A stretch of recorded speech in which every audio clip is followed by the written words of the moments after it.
చాలామందికి వారసత్వంతో రాజకీయాల్లోకి వస్తారు. చాలామంది డబ్బులతో వారసత్వంతో రాజకీయాల్లో వస్తారు, అంటే వాళ్ళకు ఉన్నటువంటి శక్తిని బట్టి.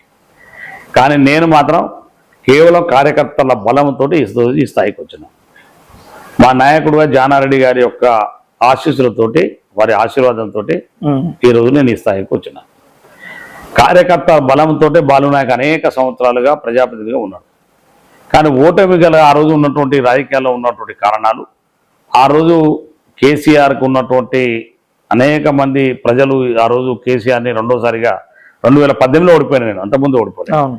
2018లో మరి ఆ రోజు టీఆర్ఎస్ పార్టీ కుట్ర కూడా చేసి కాంగ్రెస్ పార్టీలో ఉన్న వ్యక్తిని ఇండిపెండెంట్గా పెట్టారు. కాంగ్రెస్ పార్టీలో ఉన్నటువంటి వ్యక్తిని ఇండిపెండెంట్గా పెట్టడం వల్ల కాంగ్రెస్ పార్టీ ఓట్ల చీలిక వల్ల నేను ఓడిపోయాను తప్ప, మా కార్యకర్తలు నేను మొదలైన రాజకీయాల నుంచి ఇప్పటి వరకు నాకు మీరు అన్నట్టు వెనక కానీ